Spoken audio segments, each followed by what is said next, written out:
नमस्कार माझ्या विद्यार्थी मित्रांनो. आज आपण MST CET 2025साठी रजिस्ट्रेशनसाठी लागणारे डॉक्युमेंट्स आपण आज बघणार आहोत. सोबतच ते तुम्हाला पुढे कॅप राऊंडला कॉलेज ॲडमिशनसाठी सुद्धा कामाला येणार आहे. हे डॉक्युमेंट्स बरेच काही महत्त्वाचे आहेत, कारण की ह्या डॉक्युमेंट्समध्ये तुम्हाला बराच काही फायदासुद्धा होणार आहे. त्याचसोबत जर ह्यातले काही डॉक्युमेंट्स मिसिंग असतील तर त्याच्यामुळे तुमच्या ॲडमिशनला प्रॉब्लेम किंवा ॲडमिशन कॅन्सलसुद्धा होऊ शकतं. फायदे जसं की तुमचं कास्टमधून सीट रिझर्वेशन असेल, फीसमध्ये कन्सेशन असेल, काही स्कॉलरशिप असेल, तर असे काही बरेचसे फायदे आहेत ज्या ह्या डॉक्युमेंट्समुळे तुम्हाला भेटतात. तर आपण बघूयात की कोणकोणते डॉक्युमेंट्स ते आहेत. सो माझं नाव Tushar Garje. Welcome back to another video from Vidyarjan science academy.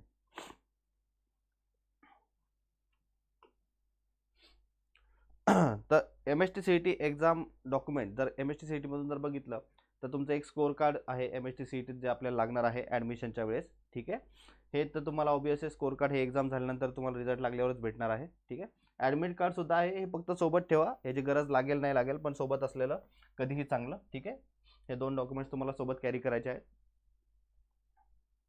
सोबतच अकॅडमिक डॉक्युमेंट्स जर बघितले तर तुम्हाला लागणार आहे 10वीची मार्कशीट. ठीक आहे, त्यानंतर आहे 12वीची मार्कशीट, 12वीचं पासिंग सर्टिफिकेट.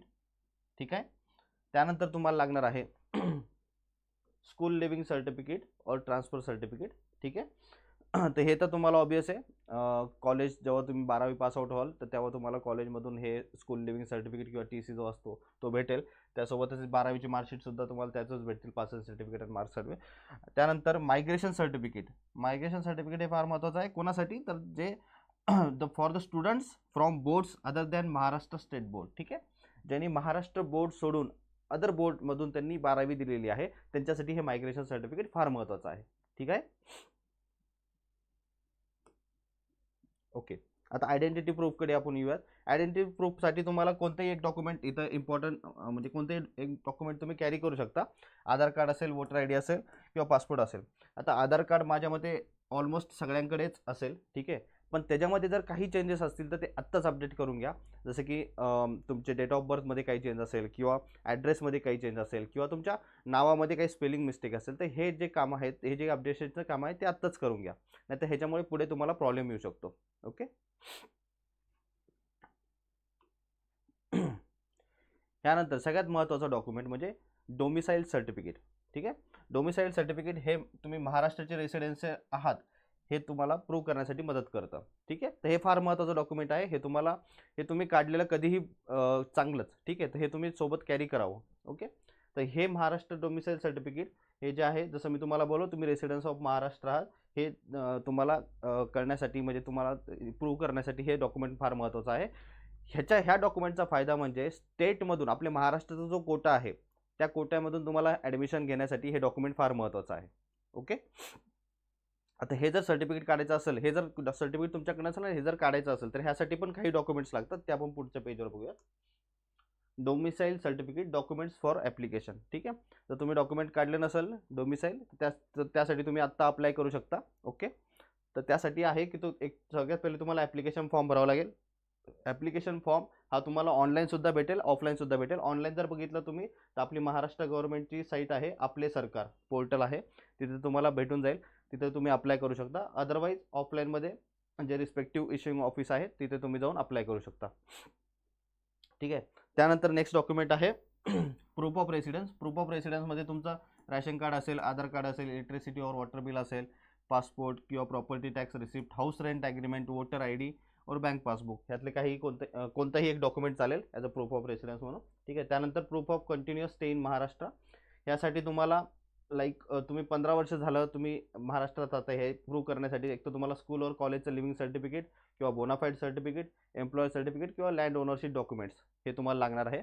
ठीक आहे, त्यानंतर आहे proof of identity. Proof of आयडेंटिटीमध्ये जसं मी बोललो एक आधार कार्ड जरी तुम्ही घेतलं तर हे पुष्कळचं आहे. ठीक आहे, बर्थ सर्टिफिकेटमध्ये एक तर तुम्हाला प्रॉपर बर्थ सर्टिफिकेट हवं, नाही तर तुमच्याकडे क्लास 10चं मार्कशीट असते त्याच्यावरती तुमची डेट ऑफ बर्थ मेन्शन केलेली असते तर ते सुद्धा ग्राह्य धरलं जातं. ओके, त्यानंतर आहे पॅरेंट्स प्रूफ इफ ॲप्लिकेबल.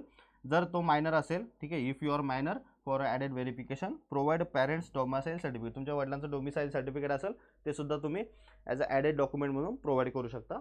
आणि त्याच्या व्यतिरिक्त एक आहे ॲफिडेविट. तुम्हाला एक ॲफिडेविट करावं लागतं on stamp paper staying your continuous residency in Maharashtra and intention to stay permanently. ठीक आहे, हे साध्य करण्यासाठी किंवा हे प्रूव्ह करण्यासाठी तुम्हाला एक ॲफिडेविट सुद्धा करावं लागतं आणि पासपोर्ट साईज फोटोग्राफ्स लागतात. ठीक आहे, हे एवढे डॉक्युमेंट्स जर तुम्ही ऑनलाईन सबमिट केले त्यांच्या पोर्टलवरती जाऊन किंवा जर ऑफलाईनला जरी केलं तर अकॉर्डिंगली तुमचं हे डोमिसाईल सर्टिफिकेट हे तयार होतं. ह्यासाठी साधारणतः एक कालावधी जर बघितलं तर एक आठवडाभर लागतो. तर हे तुम्ही आत्ताच तयार करून ठेवा. ओके, त्यानंतर आपण बघूया की कॅटेगरी वाईज सर्टिफिकेट कोणकोणते लागतात. ठीक आहे, कारण की जर तुम्ही बघितलं तर कॅटेगरीमध्ये सगळ्यात महत्त्वाचं डॉक्युमेंट आहे कास्ट सर्टिफिकेट, त्यानंतर caste validity certificate, non creamy layer. ठीक आहे, हे जे 3 डॉक्युमेंट्स आहे हे 3 डॉक्युमेंट्स तुम्हाला VJ, NT, OBC आणि SBC ह्या कास्टमध्ये जर तुम्ही बिलॉंग करत असाल तर तुम्हाला हे तिन्ही डॉक्युमेंट्स असणं आवश्यक आहे. ओके, त्यासोबत जर तुम्ही SC किंवा ST ह्या कास्ट ने बिलॉंग करत असाल तर तुम्हाला नॉन क्रिमिलियरची गरज नाही. ठीक आहे, नॉन क्रिमिलियर सर्टिफिकेटची तुम्हाला गरज नाही आहे. कास्ट सर्टिफिकेट आणि कास्ट व्हॅलिडिटी सर्टिफिकेट दोन्ही जरी असेल तरी पुष्कळ आहे. ठीक आहे, त्यानंतर आपण बघूयात EWS इकॉनॉमिकल वीकर सेक्शन. ठीक आहे, स्पेशली जे ओपनमधून आहेत त्यांच्यासाठी हे फार महत्त्वाचं डॉक्युमेंट आहे की तुम्ही इकॉनॉमिकली वीकर सेक्शनमध्ये बिलॉंग्स करताय हे प्रूव्ह करण्यासाठी ते डॉक्युमेंट आहे. ते तुम्ही आत्ताच काढून ठेवायचं आहे. त्यासाठी तुम्हाला इन्कम सर्टिफिकेट लागतं तुमच्या पॅरेंट्सचं. ठीक आहे, फॅमिलीचं पूर्ण इन्कम सर्टिफिकेट असतं. 1 वर्षाचं सुद्धा भेटतं, 3 वर्षाचं सुद्धा भेटतं.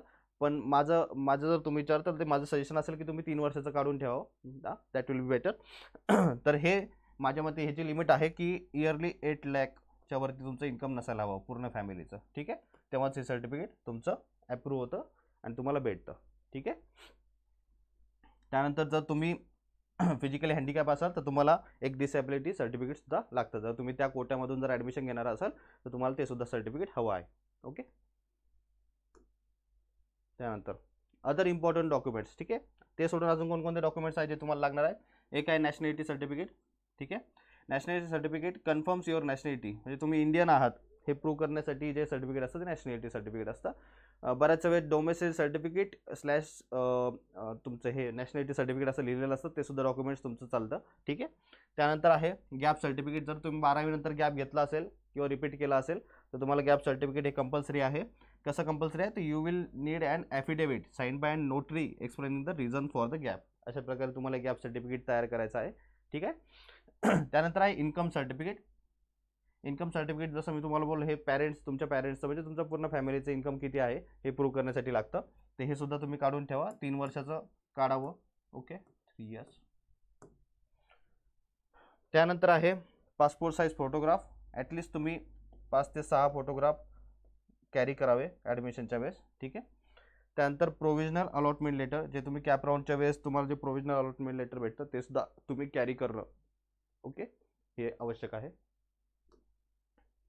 ठीक आहे, तर आपण अशा प्रकारे आपण बघितलं की कोणकोणते डॉक्युमेंट्स किती किती महत्त्वाचे असतात. जर आपण शॉर्टमध्ये बघितलं की टेक वेज काय यातून तर prepare the documents, ensure all documents are in the prescribe format and self attested organise. ठीक आहे, verification, keep originals and multiple copies ready verification during the CAP. ठीक आहे, तर तुम्हाला प्रत्येक ओरिजिनल डॉक्युमेंटचे हे झेरॉक्स काढून त्याचे ॲटलिस्ट 3 ते 4 सेट तुम्हाला बनवायचे आहेत. ठीक आहे, सेल्फ अटेस्टेड करू. ओके, त्यानंतर कॉलेजचे काही स्पेसिफिक रिक्वायरमेंट असेल तर ती तुम्ही तिथे चेक करू शकता. तर अशा प्रकारे आपण पूर्ण डॉक्युमेंट्स कव्हर केलेले आहेत. तर बेसिकली आता 12वी बोर्डाचे एक्झाम जवळ आलेली आहे, तुमचा अभ्यास चालू असेल स्टुडंटचा, तुम्हाला जर टाईम नसेल तर तुम्ही ह्या व्हिडिओमधून तुम्ही एक डॉक्युमेंटची लिस्ट करू शकता. अदरवाईज तुम्ही हा व्हिडिओ तुमच्या पॅरेंट्ससोबत शेअर करू शकता आणि त्यांना सांगू शकता की तुम्ही माझे डॉक्युमेंट्स ह्या डॉक्युमेंटसाठी माझ्यासाठी अप्लाय करा. ओके, तर ते सुद्धा हे करू शकतात. तर बेटर आहे की तुम्ही पॅरेंट्सला सांगावं, कारण तुमचा टाईम वाया जाणार नाही. तुमचा टाईम फार महत्त्वाचा आहे. ओके, तर आणि हे डॉक्युमेंट्स तयार करणंही तेवढंच महत्त्वाचं आहे, कारण शेवटी धांदली उडायला नको. तुमचं तुम्ही सगळी मेहनत करता, तुमचं कितीही रँक असू द्या, कितीही मार्क असू द्या, जर तुमच्याकडे डॉक्युमेंट्स नसतील तर तुमचं ॲडमिशनसुद्धा कॅन्सल होऊ शकतं. ठीक आहे, त्यामुळे ह्या डॉक्युमेंट्सला तेवढं सिरियसनेस द्या जेवढं तुम्ही अभ्यासाला देताय, पण तुमचा टाईम वेस्ट नका करू. ओके, तर अजून काही तुम्हाला डाऊट असेल डॉक्युमेंट्सबद्दल किंवा तुम्हाला ह्याची लिस्ट हवी असेल तर मी लिस्ट बनवली आहे, तर तुम्ही कमेंट डाऊन करू शकता, मी तुम्हाला लिस्ट प्रोव्हाइड करेल. चलो, thank you for your time and all the best students.